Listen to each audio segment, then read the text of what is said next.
this amazing events where we invite inspiring people. Yes, hint, hint.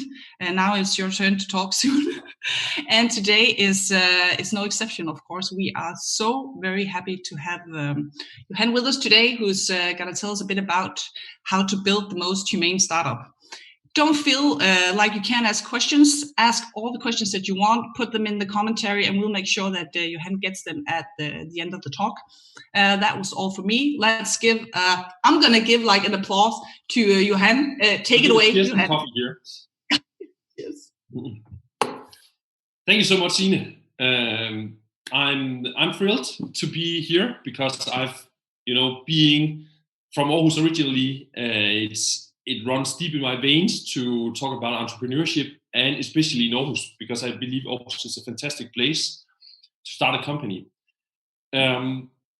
Today, the thing I'll be talking about is how we in AutoUncle are trying to build the most human company. So I won't be talking that much about AutoUncle and cars and algorithms and so on and business models. I'll talk about really the core, the thing about being the most human company. And if I can provoke you a bit, you probably all saw the Lion's Den or Dragon's Den in the TV, and they tell you have to work 70 hours per week to be successful. Obviously, you have to be extremely dedicated, but I think often it's a complete misunderstanding that you have to run yourself completely thin and exhaust yourself and burn out almost to be successful. I think it's a totally wrong idea. And it's based on the assumption that humans work a bit like a machine or a robot. So in AutoUncle, we take a totally different view. We treat humans as humans, and then we try to build a company around that. So today, I'll take you inside what we're trying to do in AutoUncle to create the most human company. I'll basically take you through the story a bit so you can understand where this came from and the whole concept surrounding it. So I'll just start sharing my screen, and then you'll get a bit more introduction to who I am, and then we'll get started. So let's just see here. Hang on.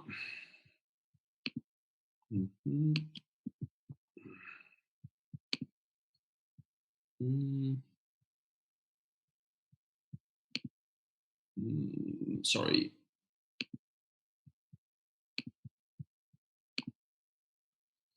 I just have to get the right window in front of you guys. Sorry. Just give me a second and be there.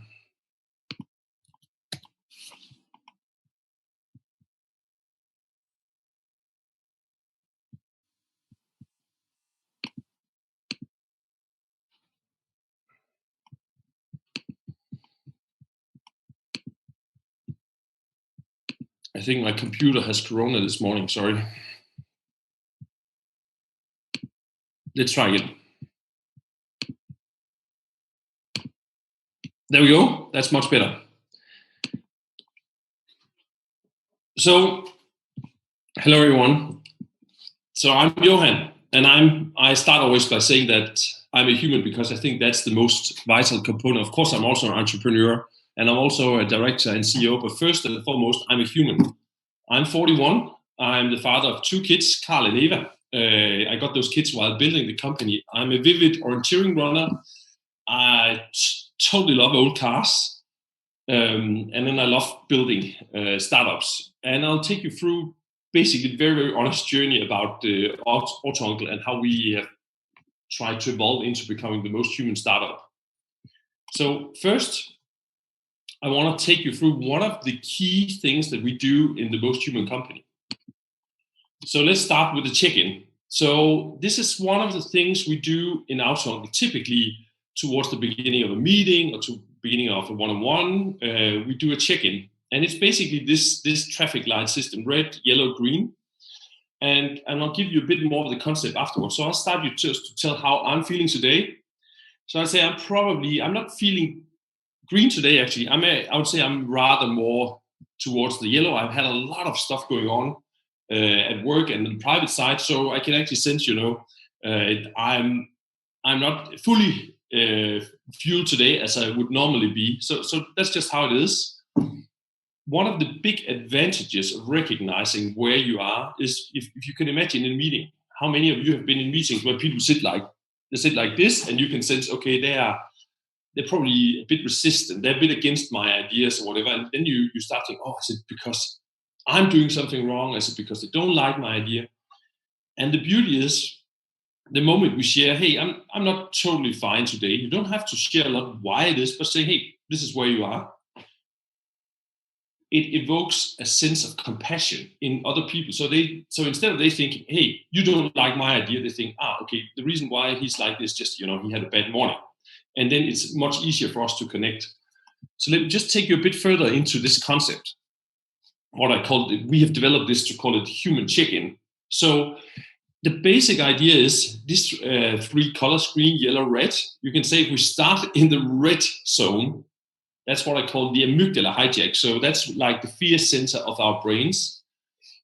If you could raise your hands, I'd say how many of you have tried going to work being in this fear mindset? You're feeling triggered. You're not feeling well. You feel impatient. It's a sense of chaos around you, and you go typically into like blaming and so on. I see this play out a lot of the time in startups because we also run down that people, they clinch, they get into conflicts and burnout, and they challenge each other in a not constructive way. So it's actually really important to be aware what is it you're bringing to work if you are red, and then be able to put words on and label it. Then you could say when you're yellow, as where I am now, you can say you start to feel a bit tense. Maybe you're a bit impatient, not feeling too well. The way you can see it also that your planning skills, they start to go down. You start to be more reactive. So you're more like responding to what comes at you rather than, you can say, being proactive, where you're kind of being in control. And then when you're in green, that's where we all sense, this sense of flow. We're focused, we're thinking clearly, we're calm. When you're in that zone, you typically have a good overview. You make smart decisions. That's where you have your ideas flowing. That's where the solutions, they come naturally to you. So you can imagine if we are going to have a really important meeting in AutoUncle and make a big decision, and we do a check-in and everyone is in red, maybe that's not the right time to do the big decision. So sometimes what we actually do is that we reschedule the meeting. And sometimes we also see, like, if everyone was in yellow and we acknowledge it going into the meeting, we end up having a fantastic meeting because we kind of labeled and said, wow, this is going to be an interesting meeting. We are all sitting here being quite yellow. So therefore we do these check-ins to be able to tune into each other. And I can tell you, the most valuable thing you could do human to human is to unblock each other. And this is truly what you do when you check in with someone and really find out how they're doing.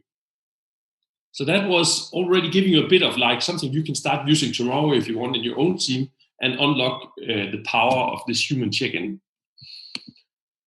So where does all this talk about human come from? For AutoUncle has been around for 10 years. It started here basically at this desk in my flat with my brother.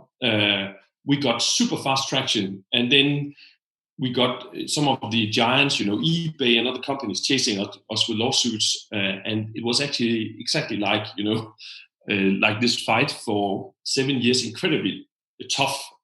So what helped us to go on and not give up during that time? Because I can tell you, there was so much hardship in this period.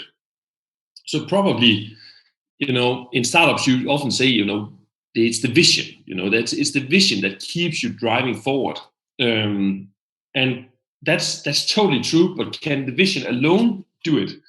And what I mean by mission is, of course, if in this cartoon you have 2 people, using a hammer on a stone, and one is just hammering away, and he's just saying, hey, I'm cutting stones. And the other one, he's like, yeah, he's doing the exact same, but he's thinking, I'm building a cathedral. So that's the power of the vision.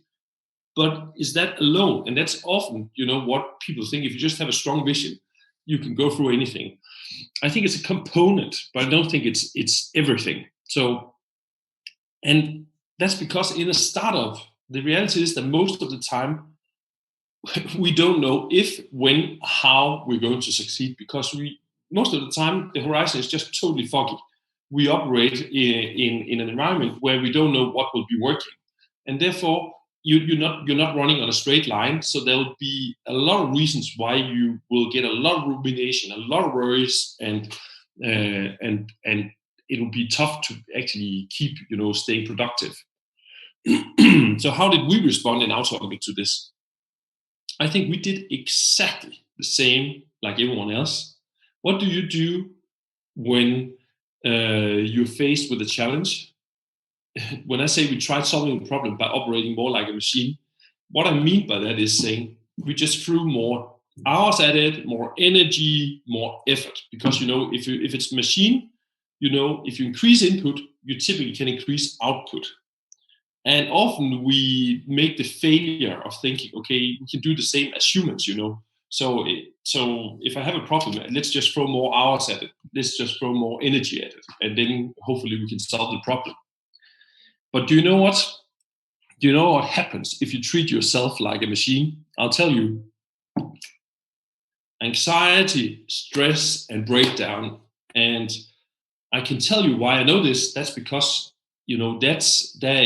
I feel anxiety, I feel stress. I even at times had panic attacks because and I thought, wow, this is like a tough realization.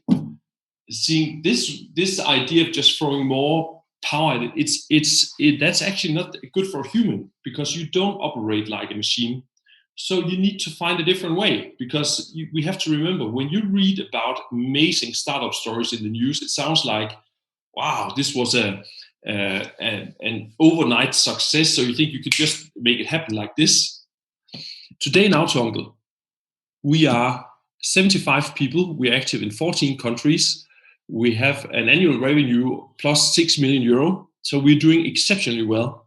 But for the first 7 years, it was far from looking like that. Everyone was actually starting to ask themselves, why are you actually continuing? Why are you going on? So you can see, building a company like this has nothing to do with the sprint. It's a marathon, or even like ultra running. You have to be extremely sustainable. And therefore, it doesn't work if you keep pushing yourself over the limit and then breaking down and being stressed. And so you have to find a different way. Otherwise, it's not sustainable. And you know what? The answer is incredibly simple. That's the really good news. You have to allow yourself to be human. And if you start doing that, you're actually much closer to creating a sustainable recipe for creating a successful company. So let me just take you a bit further into what that means. We have to accept we are not machines, we are not careers, we're humans. So in this slide, what I'm trying to show you is, a computer output, a machine output is like input equals output, more or less. So the more I put in, the more I get out. How many of you can sympathize with, hey, yeah, yesterday I was really productive. Today I'm a bit low. And then the day after you're more productive. And sometimes you're not even able to tell, when are you productive? When are you not so productive? Maybe something happened in the morning that got you triggered. Maybe you had a bad night's sleep. A machine doesn't have a bad night's sleep or is triggered by emotions. So the big difference is we're humans, we have emotions, and we are pulsating individuals. And therefore, we have to embrace that in the way we build companies. And I think that's a huge failure of a lot of companies where they actually, how many of you have worked in a company where they monitor the amount of hours you put in, so input, so they manage input rather than output? In my conception, it's a totally wrong approach to dealing with humans. So as humans, we have feelings, we have emotions. We bring them to work every day, no matter whether we want it to admit it or not. If you try to block your feelings or emotions off, they will eventually block you. Because if you are having a bad day and you don't want to recognize it, or you're feeling bad, if I tell you now, you're not allowed to think of a pink elephant. probably all of you are thinking about a pink elephant, and you can't make it go away. This is exactly how it works with emotions. So the idea is, when doing the check-in, when doing those things, we kind of say, hey, I'm not feeling well today. And the magic is it takes the pressure off, because okay, I'm not too well today, but hey, it doesn't matter. I can still do my job. And that's the amazing thing. But if you go around the whole day trying to make it go away, trying to put on what I call an emotional uniform, you'll see you will be extremely exhausted by the end of the day, because you have spent most of your day trying to push those emotions away, and while doing your job. That is very, very energy consuming. So let's be a bit more specific here. What does it mean to be human? Humans, they need to be okay, not being imperfect. Because again, if we're pulsating, I mean, most of you have heard the saying that, the greatest enemy of good is perfection, right? So you can do amazingly good work, but if you focus on perfect and delivering constant perfect, you can actually not enjoy the good stuff you're doing, but which might be imperfect. So that's really important. Then you need to start embracing that as a human, you have a pulsation of energy. You go through ups and downs throughout a week, throughout a day. And then another thing is, the best way of connecting with other people is also to open up and show your own vulnerabilities. I mean, have you seen what happens in a meeting, or when talking to a colleague, say, "Hey, can you help me? I'm not really good at this," or "I'm actually having a difficult day here. Do you have 5 minutes to talk?" It can transform any relationship. Maybe you've tried it at home, when you're discussing with your girlfriend or boyfriend. If you start to show some vulnerabilities, telling you what's really going on, it changed the music. You get a totally different sense of connection. So having emotions and being compassionate to each other are some of the components of being human. And I think the amazing thing that we can do as humans, we can generate hope. A machine can't generate hope. So you see, when you're in the green zone and you get creative and you come up with ideas and so on, that's also where you generate hope. And I think hope has been a really important thing when things were looking really dark in AutoUncle. But the sad news is, if you keep pushing yourself towards the limit and find yourself repeatedly in the red zone, you won't generate much hope. And that's the reality. So the way I've defined what the most human company is in AutoUncle is, that's a place where humans with ambitions, feelings, imperfections, ups and downs, we thrive and we grow and we perform together. That's what I want to create with AutoUncle. And I think it's something that resonates with a lot of people. They really, really want to go to a place where we're seen as complete humans, where we don't have to wear an emotional uniform, where it's the whole human that goes to work, and it's a great place to be.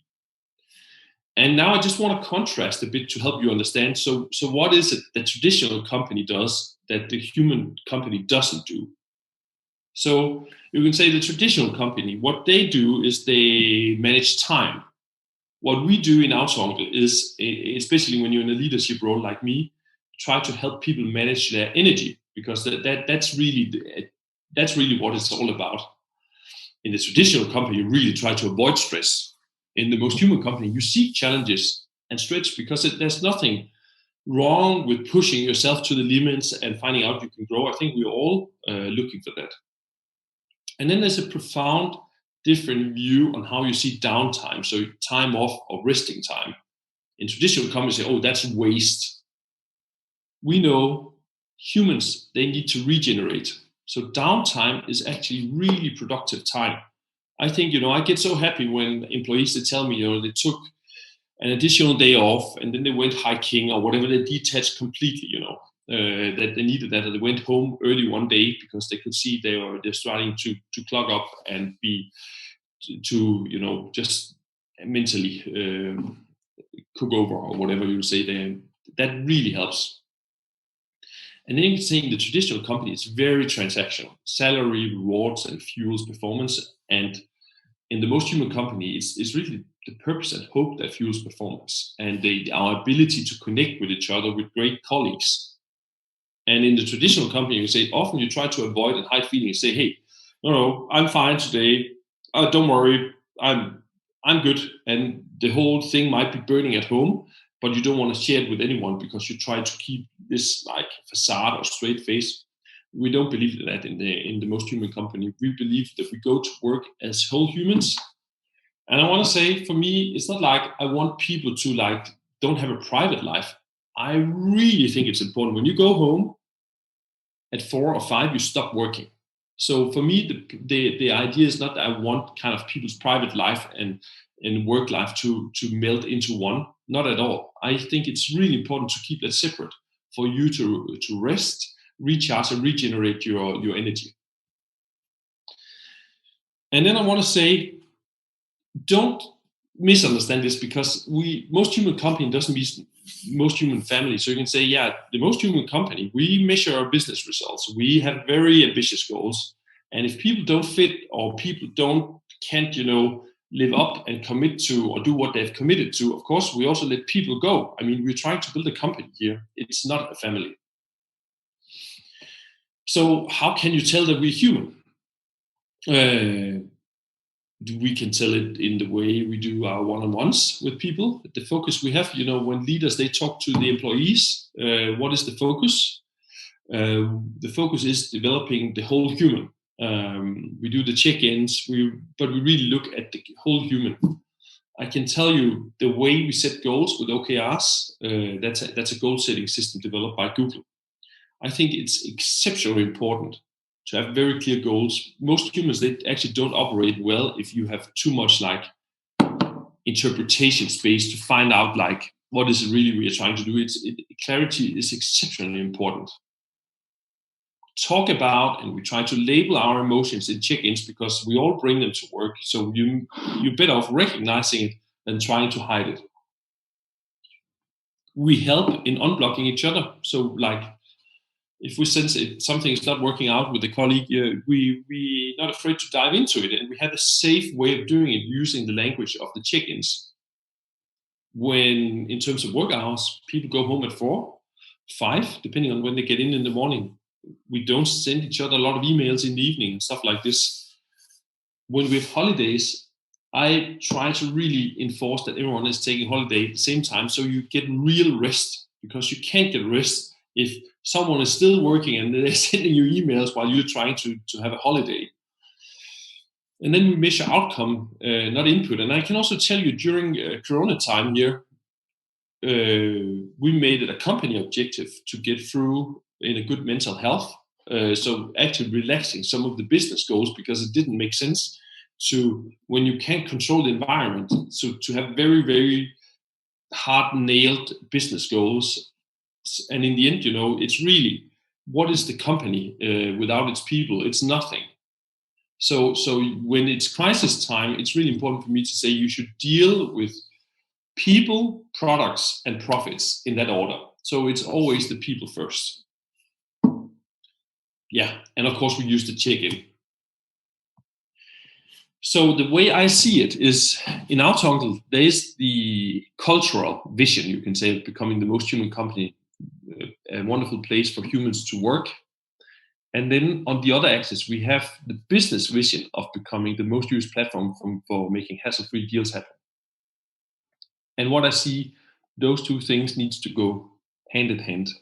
I mean, there's no value in being the most human company if you have no business. Then you're not a company.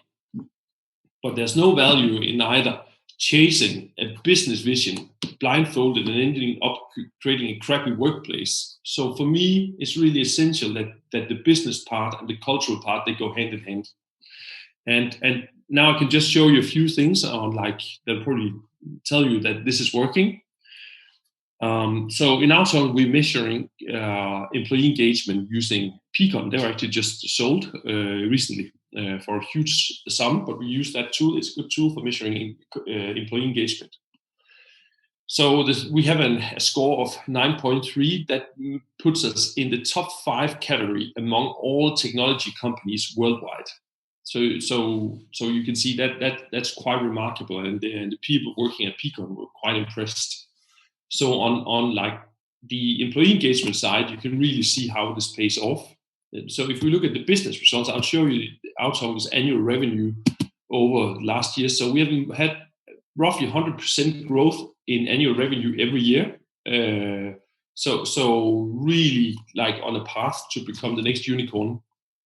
We are live in 14 countries throughout Europe, and as I said, we are 75 people working in AutoUncle.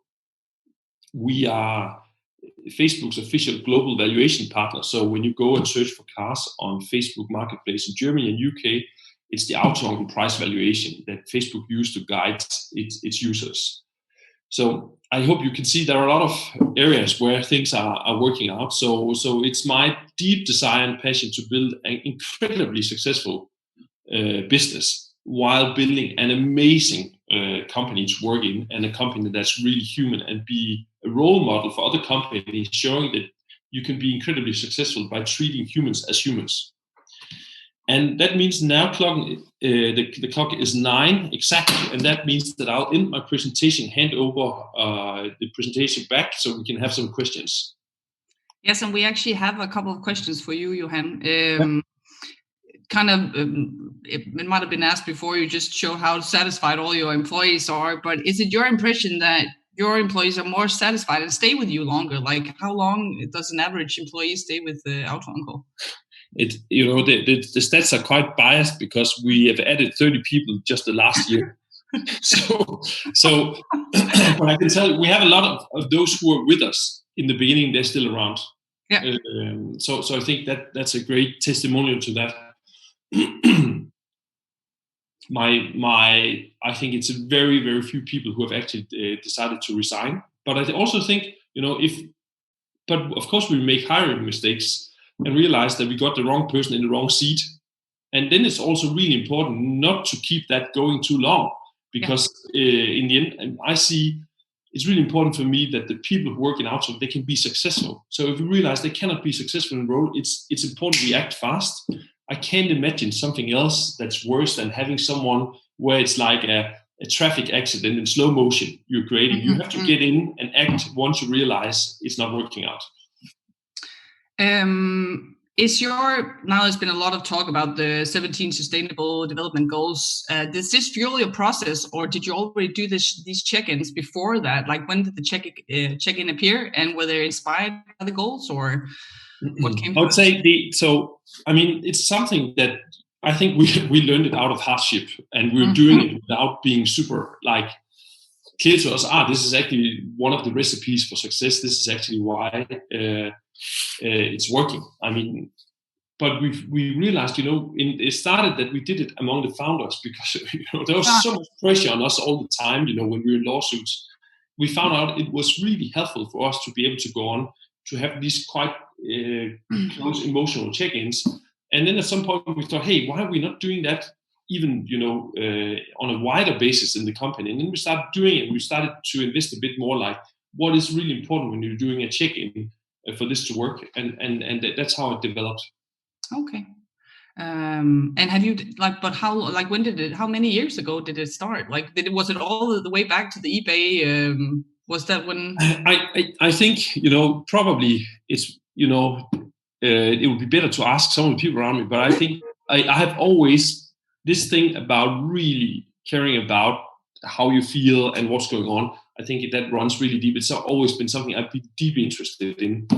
I think it's hard for me to, we formalized the check-in and gave it a new kind of packaging and started rolling it out. That's around a bit less than a year ago or something, where we started doing that. But we've been doing it like more informal and not knowing that it was actually what we were doing way back in time, if that makes sense. Yeah, it does. That's usually how good things grow, It has started organically. It's not like, hey, let's come up with a nice image. Let's be the most. You have to live it, and it has to be genuine and come from your heart. Otherwise, everyone can sense it's just something you are inventing, right?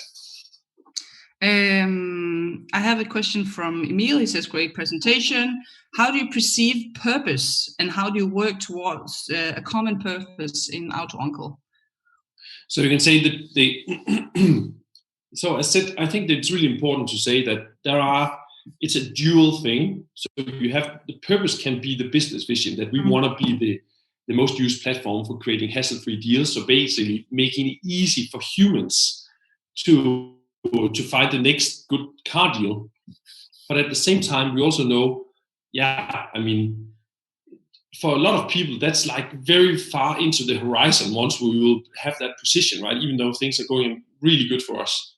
So what is it that creates purpose every day? And I think a lot of people have much easier to connect with the culture part where we say, hey, a lot of what we do every day is like when we talk to our customers, we try to really give them a human experience. I say to people in AutoUncle, never forget there's a human on the other end. So don't think you're talking to a customer. Connect with that person. That person on the other end is also human. Try to build this into also how we create the user experience when we build products. Remember, it's being used by humans. They are not just a herd of consumers or a crowd we need to extract money from. These are real people. Yeah. And I think that's a purpose that people really can connect with. Because it's more like on an everyday basis than like exactly. We want to take over the world. And that's actually where the name AutoUncle comes in, and that's where you can see the uncleness is really the human part, right? Because you can say if you're a good uncle, an uncle is a friendly person that want to help you, right? That's exactly what we preach. So that's why those who are working in our sales teams, we say, hey, if you're unsure if you're doing right, remember just to be a good uncle for the customers, right? So that's someone you want to talk to. It's someone who can help you in a nice way. It's a well-educated, good human. Yeah. So it's most about finding the purpose every day, like every day for employees. The everyday, the Great Tuesday, that's most of our life, right? Especially now. And it's important you can connect with the purpose, not just, hey, where will it be in 15 years or whatever. We have one more question actually about the narrative of the entrepreneur today, because I will say many of the things that you're saying are not really, I think many of us have the idea that the entrepreneur today, you have to work 70 hours a week, you have to put business first, like lose your girlfriend and everything else, like how do you think we can change that narrative? Because that seems like it's kind of your mission a little bit. So you'll get nowhere without if you're not dedicated. But you can say it. But is it the right thing to think of dedication as merely how many hours you put in? I think that's an oversimplified proxy. How many of you have experienced? You're getting probably the best ideas just after a holiday. Do you think that's an incident? Or when you're running, or you allowing yourself to operate more freely, then the idea starts flowing and you start to find solutions. And how many have tried it? If you just sit, I need to get this presentation done, and you keep sitting behind the screen, nothing happens. But you put in a lot of hours. Okay, I think we all tried that, and therefore I say, dedication. That you work 100% on your project, yes. That you sacrifice things, yes. But I think it's a misunderstanding to turn that into a number of hours, because I think that's the recipe for wearing. Then you can say, I was a good entrepreneur. I worked 70 hours per week, and now I'm the verge of burning out. Probably not. But I think, Jesper Buch, if he was me sitting here, he would say, would you be where you are today, Johan? If you did not work like the way that you did the first couple of years. But I can tell you, if, you never know what happens when you're in a startup. So, I had to go to court 6 times every half year, not knowing if I would bike into work and tell everyone that we had to shut down. If I had been working 70 hours along the same period for 3 years in a row, where we constantly had these lawsuits hanging over our heads, do you think we would have been successful? Would I have been able to carry the company through that crisis?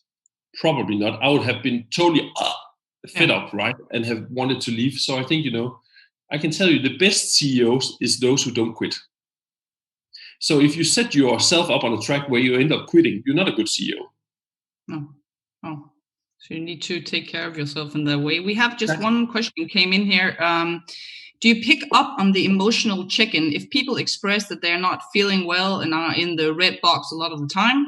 Do you spend time talking to each other what's wrong, or how do you handle that situation? Yeah. So two ways. You can say, let's say it happens in a meeting context. We sit there, then we say, is it something we should talk more about? But we also respect. I mean, if I as I said, the purpose is not that people should feel I can only work in AutoUncle if I kind of just tell everything what's going. No, we're private people, and it should stay like this.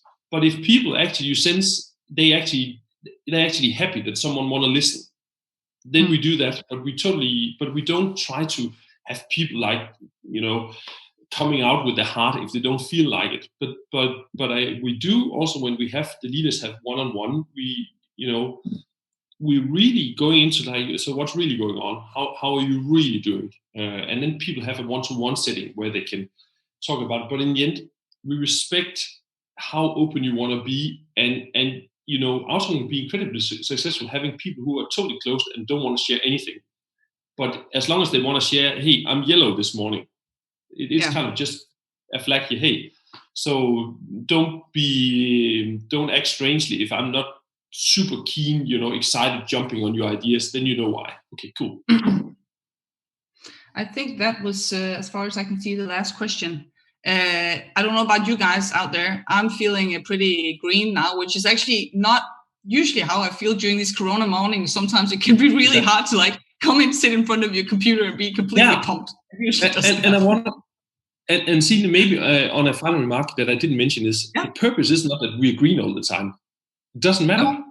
The purpose is recognizing how you feel and then going on. And I think one of the things we realize that's the most powerful is, and maybe that would be a good ending note, I think people care way too much about their motivation. The reality is we end up, when we focus about our motivation all the time, we end up being demotivated.